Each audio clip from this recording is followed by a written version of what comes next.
The master said to Girish, I should like to hear you and Narendra argue in English. The discussion began, but they talked in Bengali. Narendra said, God is infinity. How is it possible for us to comprehend Him? He dwells in every human being. It is not the case that He manifests Himself through one person only. Sri Ramakrishna, tenderly, I quite agree with Narendra. God is everywhere. But then, you must remember that there are different manifestations of His power in different beings. At some places, there is a manifestation of His Avidya Shakti. At others, a manifestation of His Vidya Shakti.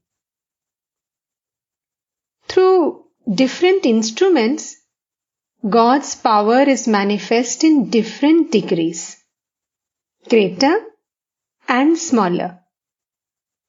Therefore, all men are not equal. Ram, what is the use of these futile arguments? Master, sharply, No, no. There is a meaning in all this. Girish, to Narendra. How do you know that God does not assume a human body? Narendra. God is beyond words or thought. Master. No, that is not true. He can be known by the pure buddhi, which is the same as the pure self. The seers of old directly perceived the pure self through their pure buddhi. Girish, to Narendra. Unless God Himself teaches men through His human incarnation, who else will teach them spiritual mysteries?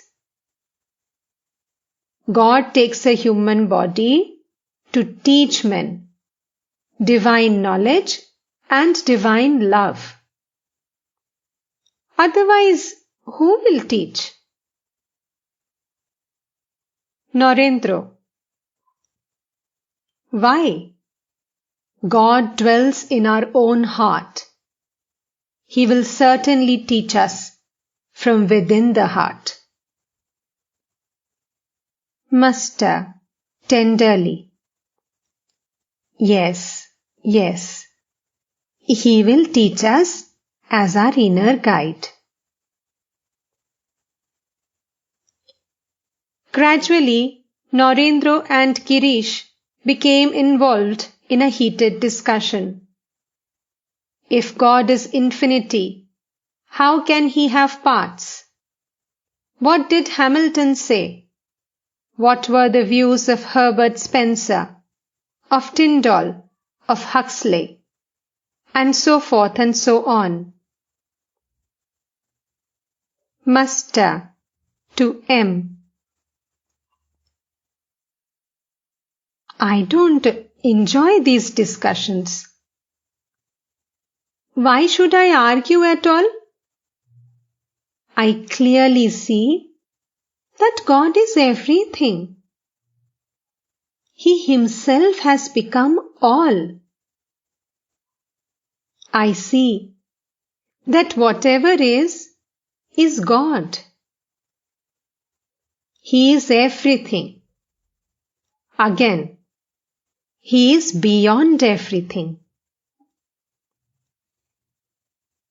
I come to a state in which my mind and intellect merge in the indivisible. At the sight of Narendra, my mind loses itself in the consciousness of the Absolute. To Girish, what do you say to that? Girish, with a smile.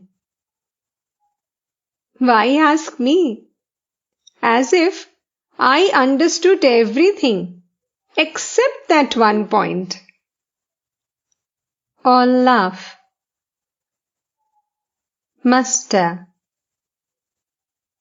Again. I cannot utter a word unless I come down at least 2 steps from the plane of Samadhi. Shankara's non-dualistic explanation of Vedanta is true, and so is the qualified non-dualistic interpretation of Ramanuja.